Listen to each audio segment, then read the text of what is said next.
Hello, everybody, and welcome back to another edition of Notes on Ningyo, episode 12.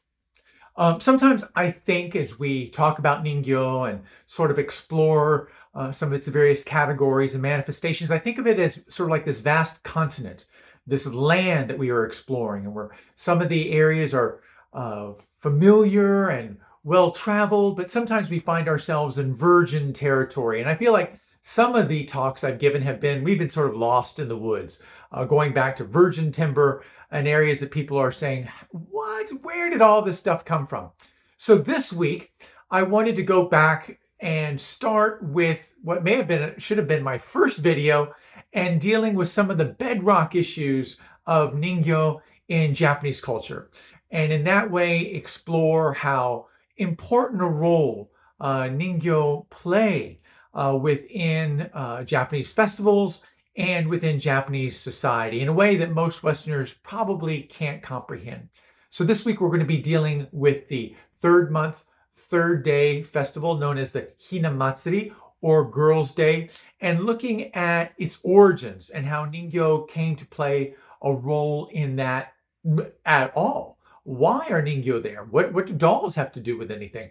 So we're going to be doing a little bit of historic dig and then bringing up to how the forms evolved and just sort of a fun exploration of the Hina topography, if you will, on our continent of Ningyo. So today's topic, episode 12, is Joshi no sekku, from cockfights to doll play, the evolution of the Hina-matsuri.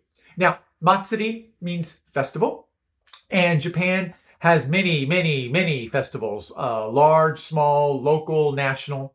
But historically, there have been 5 festivals, the Gosekku, that have been incredibly important and seen as playing a fundamental role in the health of the nation and of the success of the country as a whole. And these go back to deep into antiquity, many of which were borrowed from China. So you have a Chinese overlay. But the basic 5 festivals are the New Year's festival, Shogatsu, and then you had the third month, third day, Hina-matsuri, as it is known now, but originally known as Joshi no sekku. And then you have the fifth month, fifth day, Tango no sekku, and now that's known as Boys' Day. And then you have the 7th month, Tanabata festival, and then you have the 9th month, Chrysanthemum festival. So all of these festivals, these Gosekku, were seen as being incredibly important, frequently falling on periods of time when health issues would arrive. And so these festivals frequently have a propitiatory kind of component. But for today, we're not going to get into all of them, nor are we going to get into many. We're just going to do one. But the 2 that have the most to do with dolls, even though each festival had a Ningyo component. The third month, third day, and the 5th month, 5th day celebrations, Hina and Musha festivals, were completely centered, at least as they evolved, on the display of dolls. And so today we're going to focus on the third month, third day. So most people, if you have a passing familiarity with the Hina-matsuri or Girls' Day display, would probably this image would come to mind. Red draped tiered stand depicting a stylized imperial court with the Tachibina or the imperial couple at top, followed by the Sanin Kanjo or 3 ladies in waiting, plus the Gonin Bayashi or the 5 musicians. And then you have the Zuijin or the ministers of left and right, the Shicho, the 3 footmen, and then various accessories called dogu, lacquered accessories. Now, all of these elements, it must be remembered, and I'll just sort of like do a little quick note here, is all of these elements of the ladies in waiting, the musicians, footmen, and all of that were designed for one thing and one thing only, and that was to entertain the Tachibina or the imperial couple at the top. Not the emperor and empress. Most people refer to them as the emperor and empress, but it's the Tachibina or the imperial couple from the inner palace. And the idea is that on the third month, the third day, when these dolls are displayed, they serve as what's known as a yori shiro, or a temporary lodging place. And so spirits come down and literally inhabit the Tachibina, and then you're supposed to make offerings to them, make them happy, so that they would bless and purify the house and also by extension, the nation. And so that's the bedrock core, fundamental elements at play in the Hina-matsuri as it evolved. But in the very beginning, when we look back to 10th century, 11th century, the Heian period, it was known as Joshi no sekku, what we now know as Hina-matsuri. Third month, third day was known as Joshi no sekku, and it was celebrated in different ways. A very popular way had to deal with poetry competitions. So the court nobility would they would establish these artificial meandering streams, and they would line up at various positions along the streams. And then a cup would be placed and floated downstream, and you were supposed to compose poetry on a designated theme as the cup reaches you and floats by. So sort of like a timed event, and then it was competition, poetry competition, and it was a very, very important event today these are reenacted. So this is a scene of a reenactment, obviously not a Heian period photograph, a reenactment of that, and you can get a sense of what a imperial courtier, at least the female robe would have looked like. The Juni Hitoe, as we'll get into, the 12 layered robes as we get into later, and the long hair, very much Heian style. But during the Heian period, we're fortunate to have a number of written documents, diaries such as Sei Shonagon, the Pillow Book, which we've referred to before, the Tale of Genji, considered perhaps the world's first novel, written by a courtier or court lady, Murasaki Shikubu. And when we look into these and other documents, we find repeated references to dolls used as play, as shown here. But also in a talismanic or propitiatory standpoint. So in one of the chapters, Genji has been exiled to Suma Bay, which today is not very far away at all from Kyoto, but at that point it was seen as the boondocks. And he has been exiled, and of course it's not going to live long, be long-lived, this exile, but while he's there, he's forlorn. And one of his lieutenants, one of the individuals that have come with him, reminds him that it's the third month of the third day. And this is how it's described in the Tale of Genji. It was the day of the serpent, the first such day in the third month. The day when a man who has worries goes down and washes them away, said one of his men, admirably informed, it would seem, in all the annual observances. Wishing to have a look at the seashore, Genji set forth. And plain, rough curtains were strung up among the trees, and a soothsayer, who was doing the circuit of the province, was summoned to perform the lustration. Genji thought he could see something of himself in the large doll being cast off to sea, bearing away sins and tribulations. Cast away to drift on an alien vastness, I grieve for more than a doll cast out to sea, thought Genji. Now, this idea of dolls being used to take away sins and tribulations and accumulated malevolent influences was a ceremony or an event known as a Nagashibina, a washing away of Hina. And so that doll, that large doll that Genji mentions, was used to symbolize the individual, symbolize the sin, and that was set out to sea and then ritually destroyed. Now, today, that practice is still very much alive and well on the third month of the third day at Awashima Jinja, where dolls are collected throughout the year. And then on the third month of the third day, they are arranged within the central precinct of the shrine. They are blessed by the shrine priest. Then a sampling is set or stacked up in small boats, and then they are set adrift out to sea, again symbolizing the ritual purification that the dolls have absorbed and sent out to sea. It's a wonderful ceremony. My tour group visited that back in 2017, and it's an amazing event. But it shows that this idea of the dolls serving as a way to rid an individual and hence the nation of malevolent influences and diseases and that type of thing, and purify for the coming year, state goes back from the Heian period all the way to the present day. So what form did these dolls take?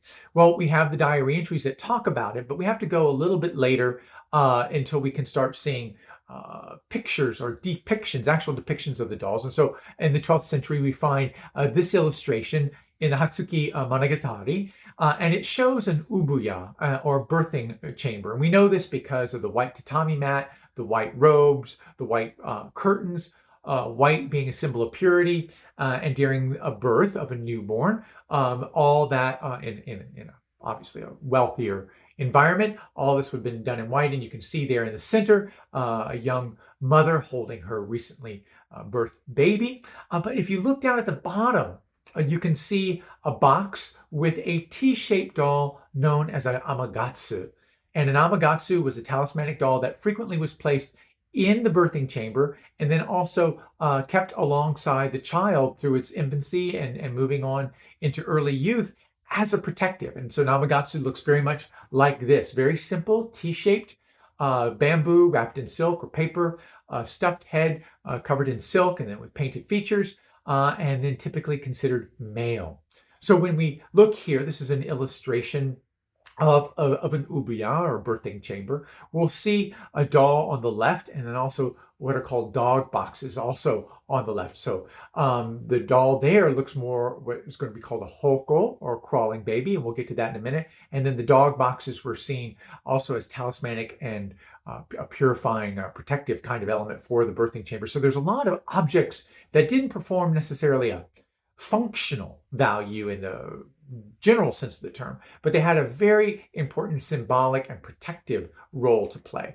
And I love this Ningyo tableau of an ubuya, and you even see the byobu in the back have white designs on it, the newborn baby swathed in white, and then you can see an amagatsu on a tray there on the left, and its storage box immediately behind it, and then two inubako at the head of the child. Now, if you go to Hokyoji, in the imperial nunnery in Kyoto, which I've spoken about before, sometimes they have, during the Hina-matsuri, a tableau of Iki Ningyo set up like this. So this is a life-size representation of a child's bedchamber soon after its birth. They're laid out in white with an amagatsu there, dressed in white, and then the inu hariko, or the inubako. Now, inubako play an interesting role. They are stylized dog, and they're boxes. They're known as dog boxes. Some people see cats and other mythological creatures, but it's actually supposed to be a dog, somewhat akin to the Chinese fu dog, which are used as a protective kind of force at the entrances and things like that. So, but they're actually boxes done out of papier-mâché, and then with extensive gold leaf and raised gofun, and then auspicious and longevity symbols painted on top of that. And so those were considered de rigueur within a child's bedchamber as a protective element. But if we go back to that diagram in the ubuya, we see this sort of, it's not a T-shaped doll, it's more of a stuffed cloth type doll. And even though the script on the side reads amagatsu, this would generally today be more described as a hoko or a crawling baby, which you see there on the left. Done out of silk, olive silk, stuffed, with human hair applied, painted features, and that type of thing. And so this hoko, or at times known as an amagatsu, are talismanic dolls. When paired together, the T-shaped amagatsu and the more cylindrical or the more diminutive female hoko are seen as sort of the template from which the earliest forms of hina evolved. Hina actually means a small thing or a lovely thing. Actually refers to a small chick, but can refer to a doll or a model or anything done in miniature. But hina, the earliest forms that are extant, tend to be of this style, known as Tachibina, are standing hina, sometimes called kamibina, because frequently they were done out of paper. Stiffened paper, sometimes with applied textiles and painted designs and somewhat diminutive heads. And these became the earliest forms that we have, and based on paintings and woodblock print, the earliest dolls to populate the nascent Hina-matsuri, or the Girls' Day, as that evolved. And so the Tachibina here, a little bit later in date, late Edo in date, getting far more sophisticated with beautiful textiles applied and very, very well carved, well rendered faces, far from primitive. And so the Tachibina remained a seminal and important form throughout and continues to this day. But Joshi no sekku, in addition to the poetry reading, in addition to the display of dolls, which we'll be getting into for most of this talk, A third component was cockfights. Now, cockfights don't seem a far cry from what we know as Girls' Day today, but cockfights were important, and so ministers to the left or right would have these staged combats, very, very elaborate staged combats, held on the third month of the third day. And we find innumerable paintings and woodblock prints later, documents recording cockfights as being an integral part of Joshi no Sekku. And again, not for gambling so much, not for play, but served as a symbolic role of fighting out evil and that type of thing.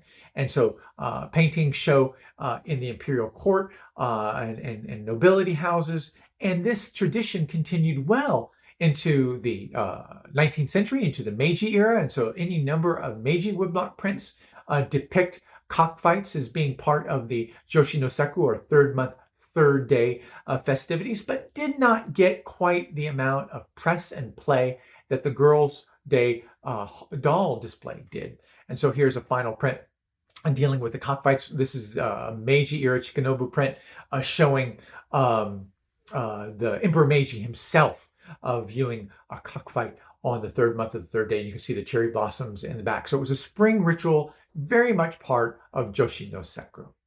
But when we dig in through the records and start looking at the evolution of Joshi no Sekku into the Hina-matsuri, or Girls' Day, or the Doll Festival, over the course of the Edo period, we're blessed because we have, in addition to written documents, we start finding woodblock illustrations that really can help us log in great detail the evolution.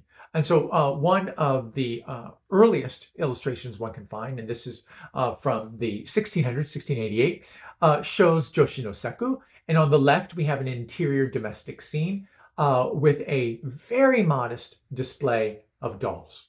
Two pair with some accessories, dogu, placed in front. And then on the outside, we find a very contrasting scene of people engaged in cockfights. And so this idea of simultaneity and equal validity and importance on Joshi no Sekku is just part of what the festival was and how it evolved. But that was to change with the entrance of a very important historical figure known as Tofukumonin.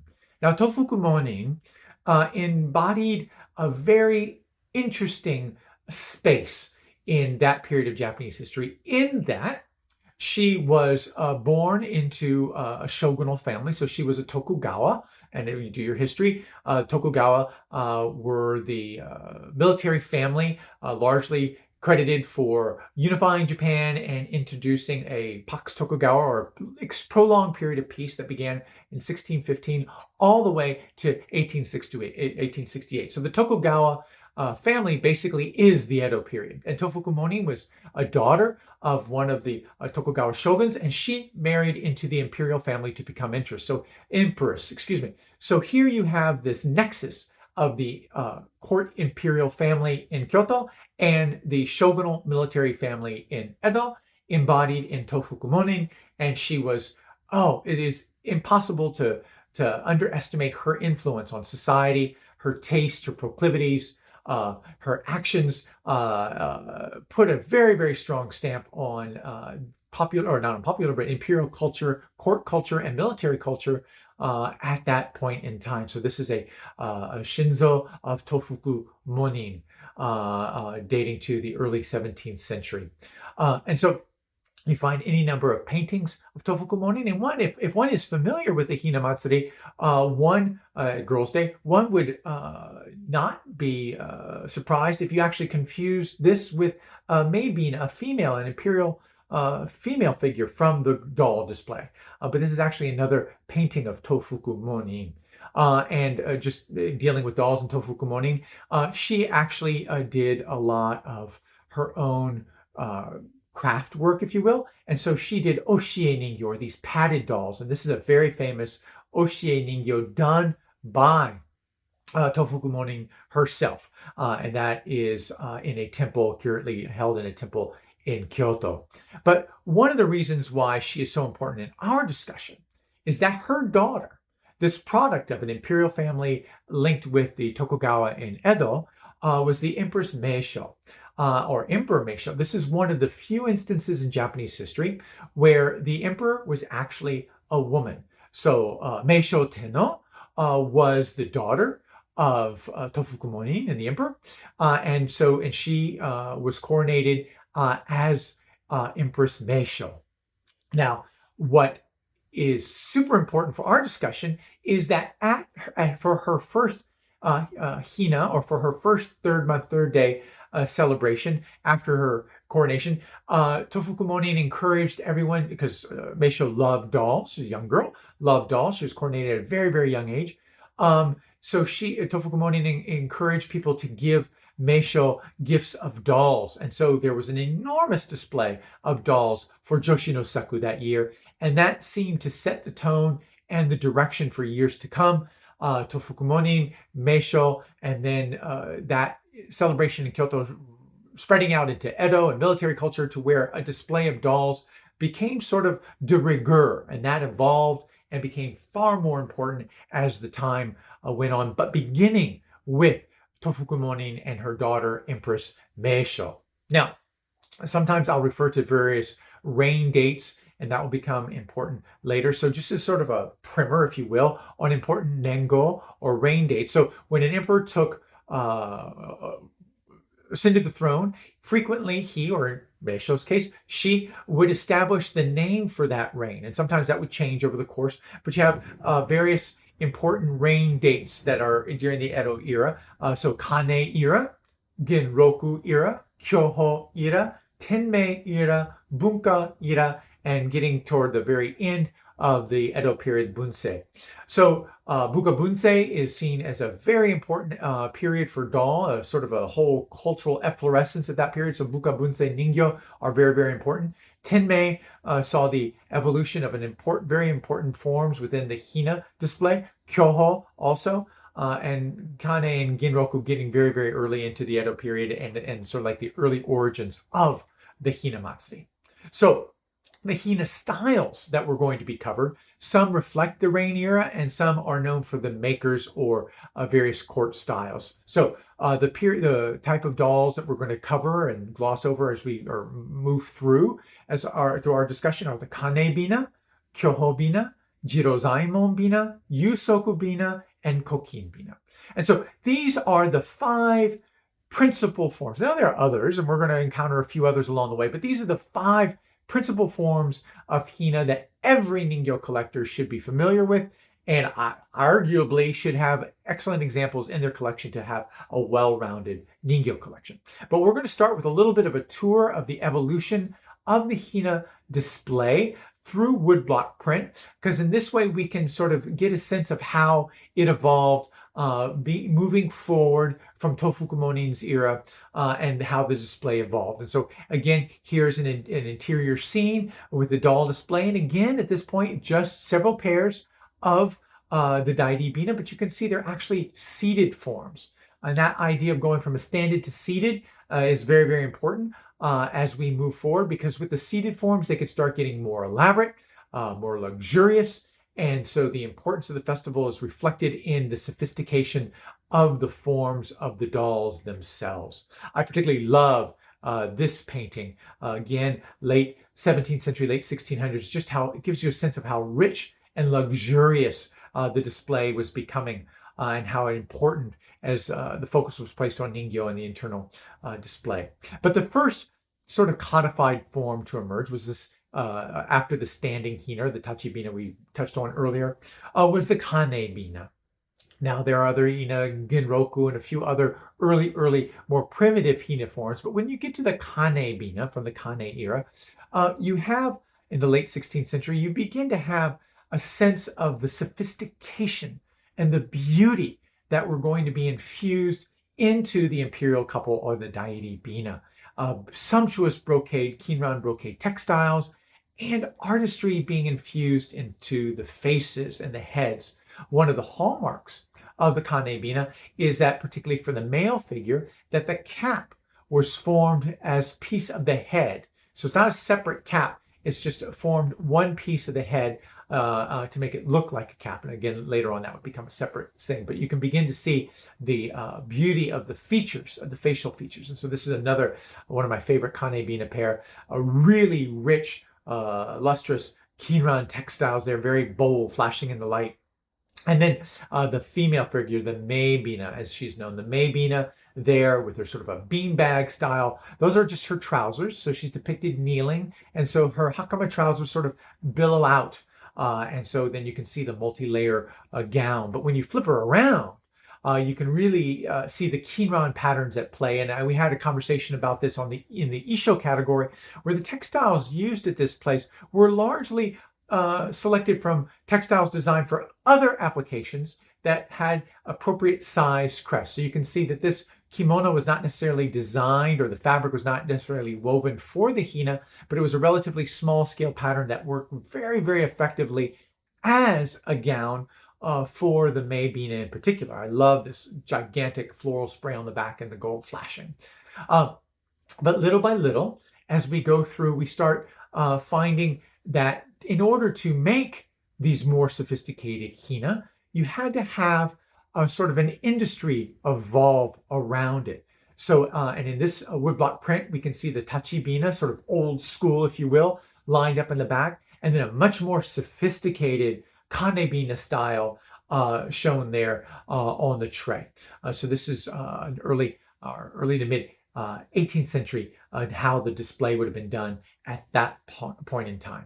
So when we look at documents regarding the artisanal side of things, who made these, we find in the Jinrin Kimonzue, or a listing of merchants and trades during the Edo period, we find a number of Ningyo makers, and this known as a Hina Ningyo maker specifically, a Hina-ya.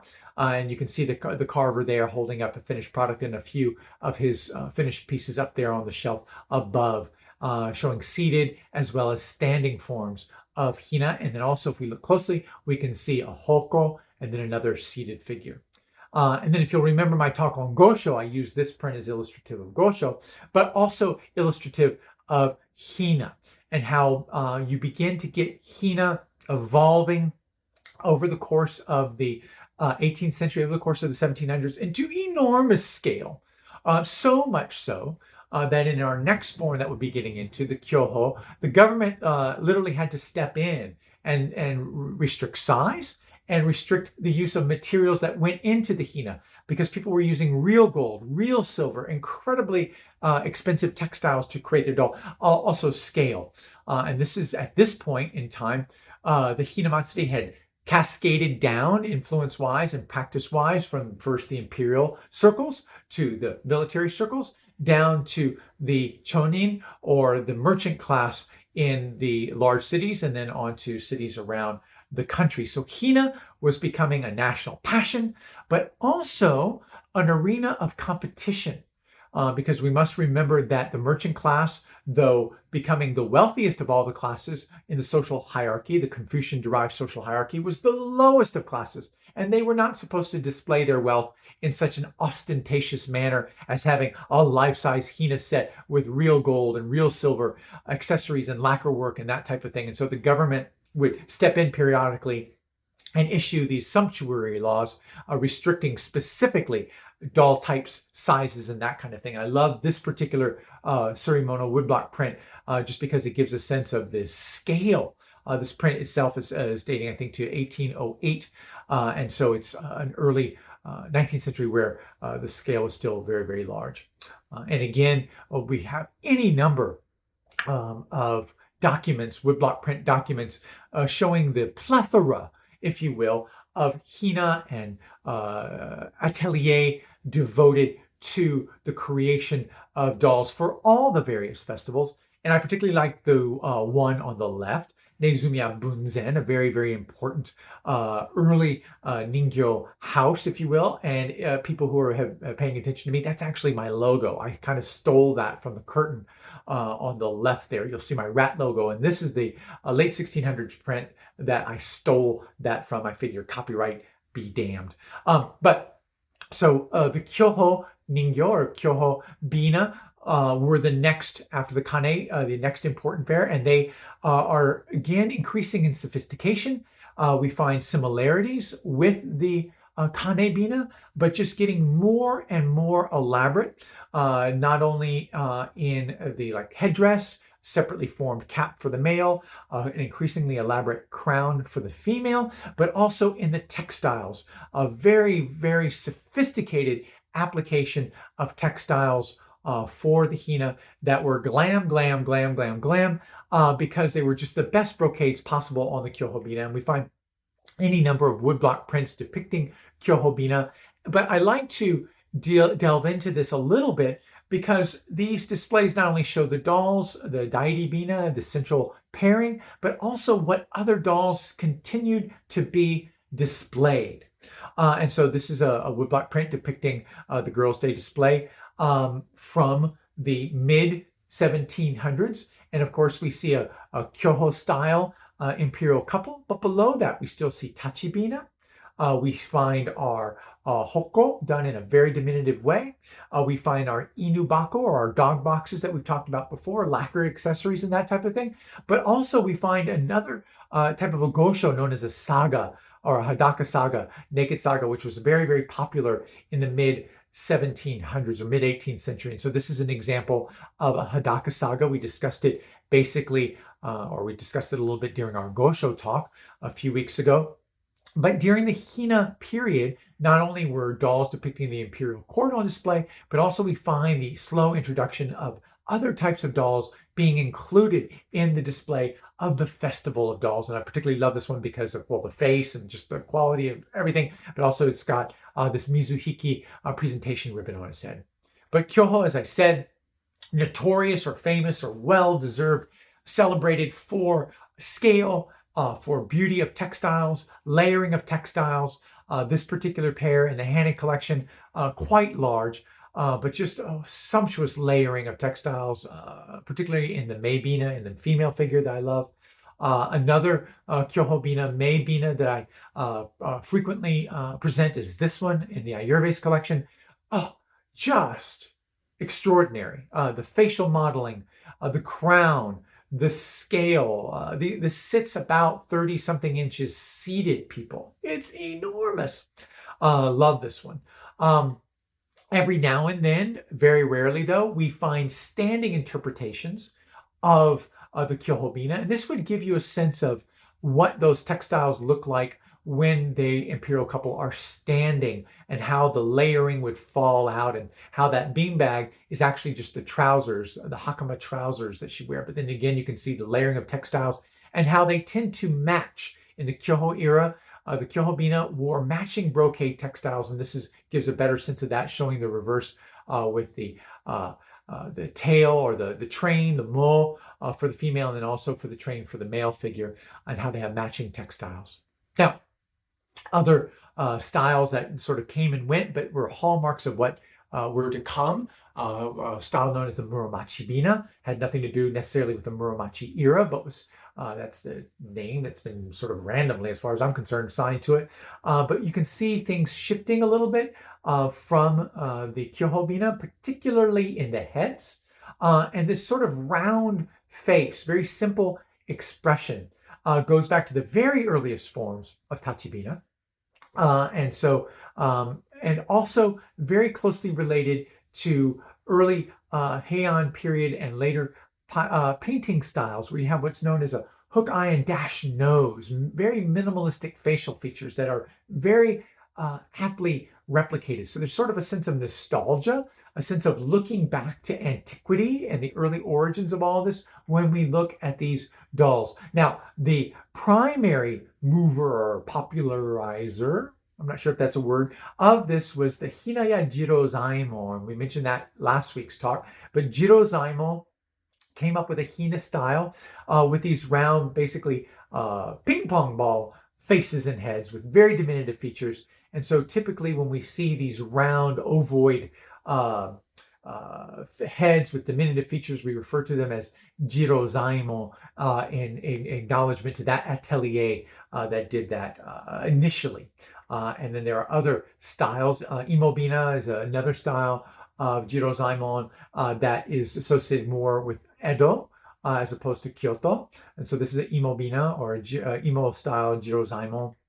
And again, you can see seated that mo or that train and back, which is actually a very, very beautiful garment in and of itself. And this is an actual mo or long pleated skirt that actually belonged to Tofukumonin, who we discussed earlier. And this is one of her actual mo. And when you compare Hina-Ningyo, Meibina, and their mo, frequently you find a very close homage to this pine trees and long-tailed birds and this figured weave long train or long sash elements and so there's so much reference going on in the costuming to Tofukumonin and actual court garb.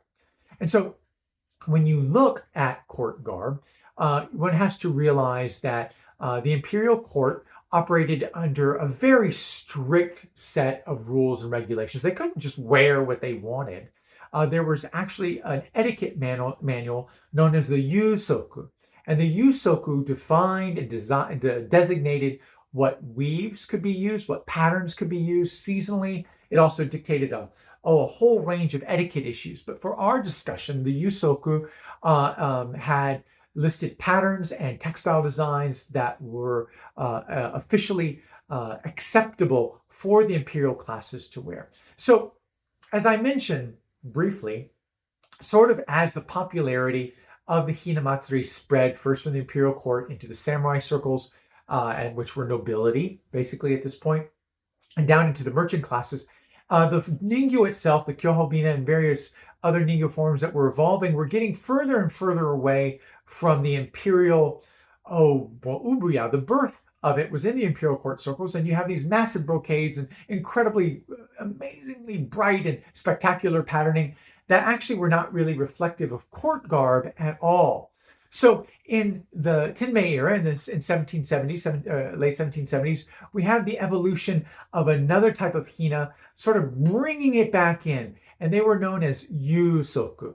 Now, Yusoku, their hallmark is that the textiles that they wear are de rigueur exactly the textiles that would have been worn by the imperial classes. And this could only happen by the time that a textile industry evolved that could create weaves and patterns of scale that were accurate, that would be appropriate in size and scale for the dolls themselves. So you have an entire textile industry that has evolved around the creation of textiles suitable and specifically for hina. Now, we've talked about this before, but when you look at Kyohobina, you saw really amazing brocades, and also Kanebina, amazing brocades. But one, they had no reflection at all on imperial court garb, and two, their patterns were sort of selected for scale. But when you start getting into Yusoku, and the need or the desire to replicate actual textiles, and so this is an actual court garb on the left, and then a detail of the patterning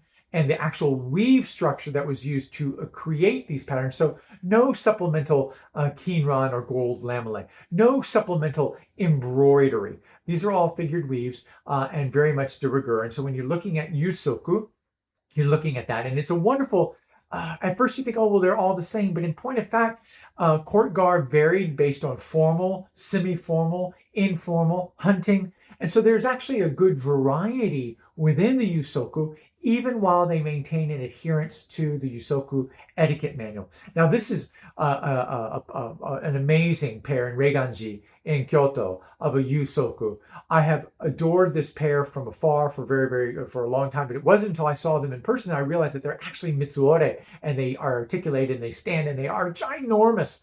And oh, I love this pair of Yusoku bina, but with a more slightly informal. And again, going through this, rather than the black hole or the most formal for the male, known as a sokutai, you have konoshi and noshi hina, and so the male figure begins to change and get a little bit more casual. So here, white konoshi, here another konoshi bina with the male figure. You can see the sleeves are done slightly different, and then yet another Yusoku style, but again, getting more and more informal. So a lot there just within that one forms. So thus far, we've talked about Kanebina, we've talked about Kyoho Bina, we've talked about Jirozaimon Bina, and we've talked about Yusoku. So, but what's going on within the Hina-matsuri itself as all these forms are evolving, obviously there's more and more focus and more interest. So again, let's go back to our woodblock print and we start seeing how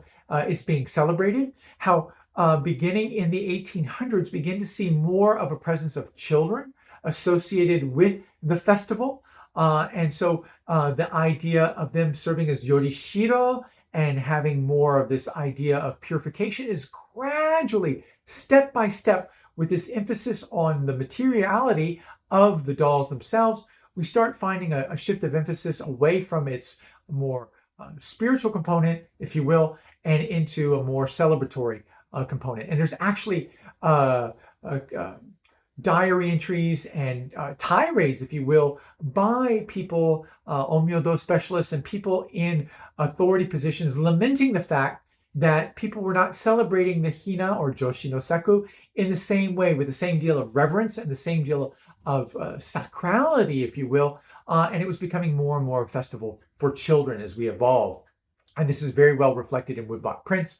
In the late 1700s, early 1800s, a lot depict children playing and setting things up for the Hina-matsuri, crowding around and looking at the display. Now, the sharp-eye observer will look at this print and see that, well, not only do we have the Tachibina up top and the lacquer accessories dogo at the bottom, but we also have musician figures. Now, the musician figures themselves, through woodblock print, we know that they came into popularity and emerged right around 1780. And we know this because suddenly they're everywhere in all the woodblock prints from that period forward.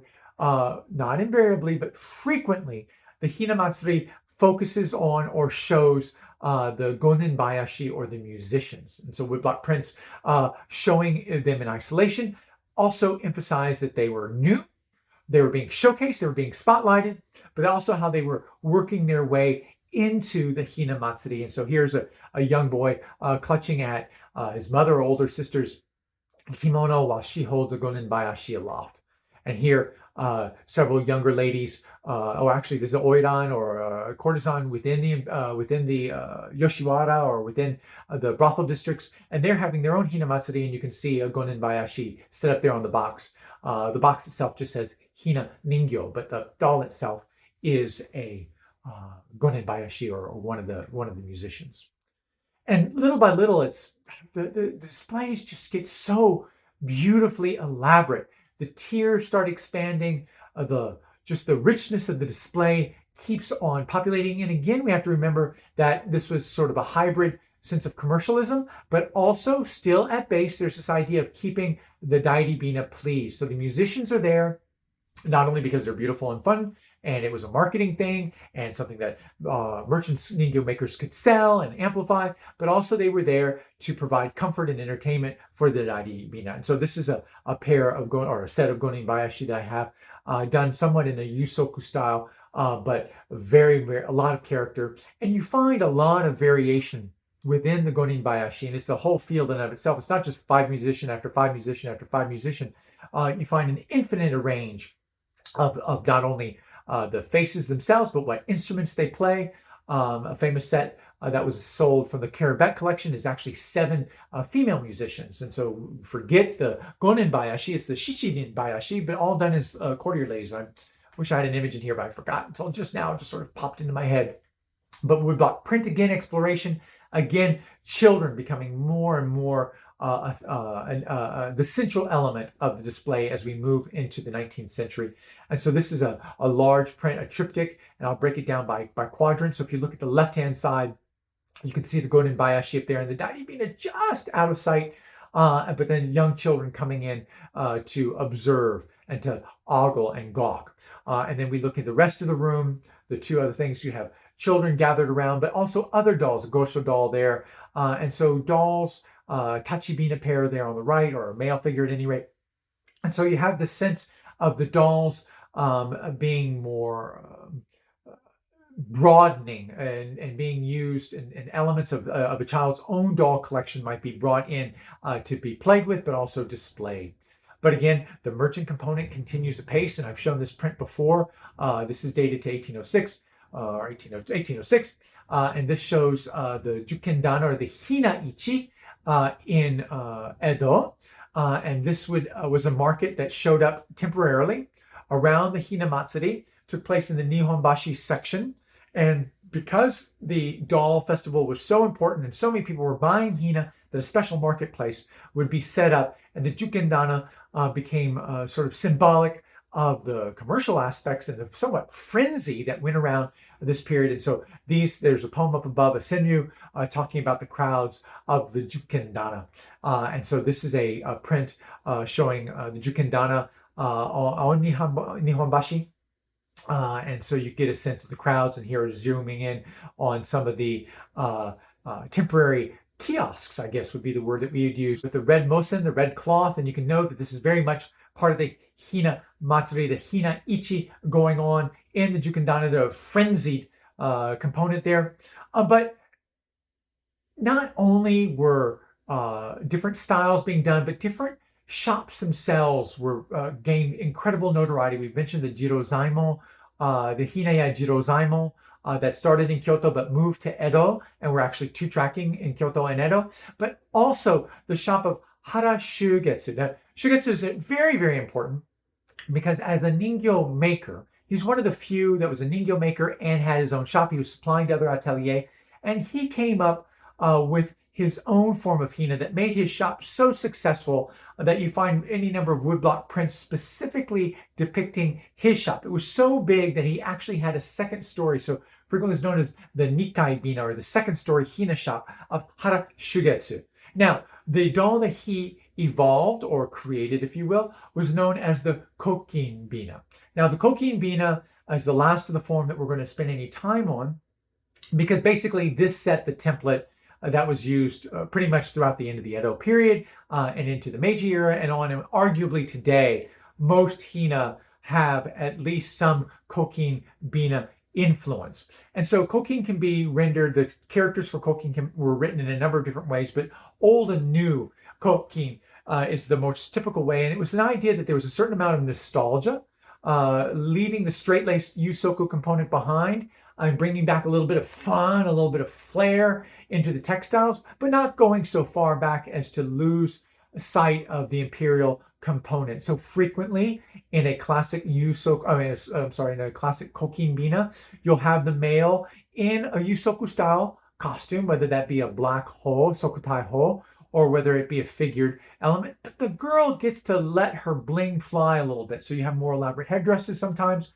and then also really wonderful brocades that do not match the male at all. If you remember in the Kane and Kyoho, the brocades used matched male and female. But within the Kokin, the female got to let her light shine, and so she wears dramatic and wonderful Kinran textiles, while the male is much more subdued. And so here's a beautiful detailed image of the Kokin Bina, an early 1800s Kokin Bina, and you can see beautiful face, the blackened teeth that we've talked about in previous talks, the Okimayu sky brows, way there up at the top. She has somewhat of a subdued, more Yusoku style crown, but her textiles are absolutely sumptuous and wonderful.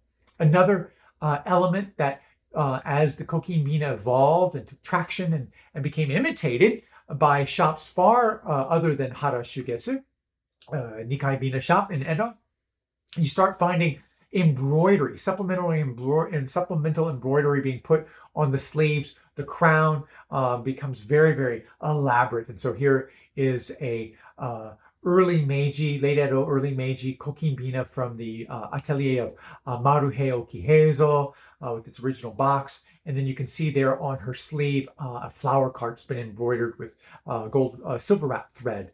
And then her crown, of course, is quite lovely and elaborate. So the Hina-ichi continued well, and the Hina-matsuri continued to gain in popularity well into the Meiji era and beyond. And we're going to start winding this down a little bit here. But woodblock prints from the Meiji era show that despite all the upheavals in society, despite all the changes in politics, the Hina-matsuri itself remained virtually untouched. And so this is an early Meiji woodblock print, but it could also be an Edo period print. in terms of how the Hina-ichi, the Jukendana, was functioning. But when we look at how they were displayed, it has just evolved. This is a very large scroll painting of an incredible over-the-top Hina-matsuri display with the Goten Palace. I didn't do much with palaces. That's a whole other story where they would do miniature or stylized palaces, Goten, and the Hina would be set up inside there. But if you looked at this for a long time, you see not only is there the Tachibina, and there's ministers and ladies in waiting, and the footmen, but you also have ox carts, you have daimyo processions, you have gosho, you have inubako, you have warrior dolls, a little bit of everything. And so the Hina-matsuri during the Meiji period just became a display of almost any type of doll, very much expanded, not nearly as restrictive into what went on. But today, still, this is the image I kind of started off. This is the quintessential, the 15 figures evolved over time. We only dealt primarily with the evolution of the Tachibina and the Gonin-bayashi, the musicians, but we also had the Sannin Kanjo, the three ladies in waiting, ministers of left and right, and Shicho. Now, all of these figures were introduced during the Edo period.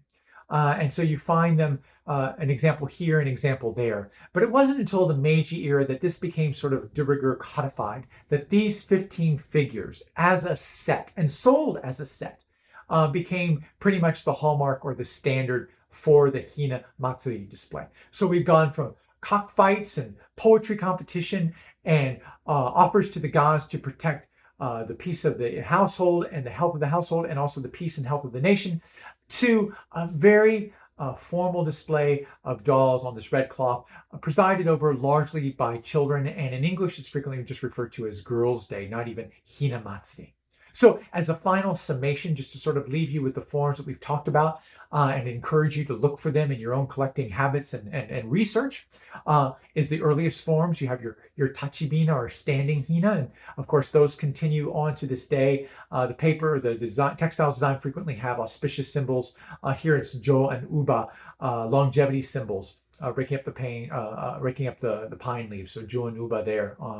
And so part of the fun of the Tachibina is to look at the textiles that they wear and the symbols that go into that in this stiffened paper with applied textile form.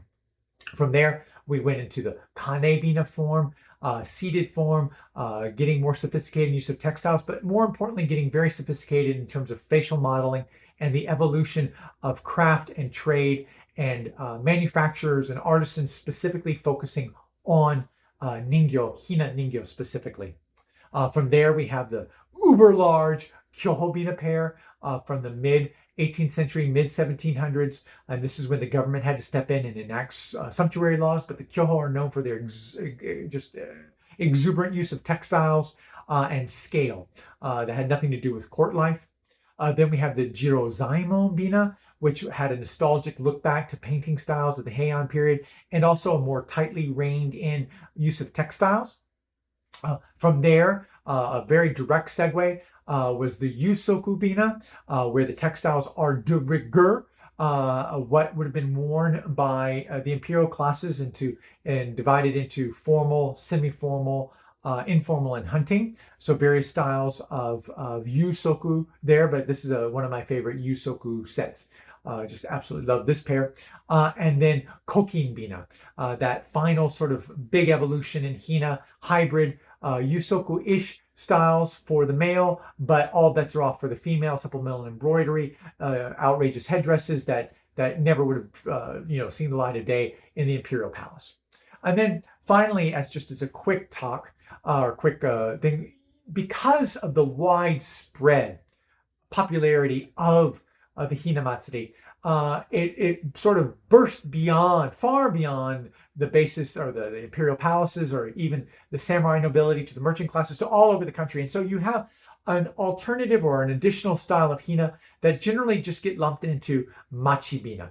These are not Yusoku, they're not Kyoho, they're not Kokin. It's their own thing, and there's actually no way to itemize all of them because it was an individual expression.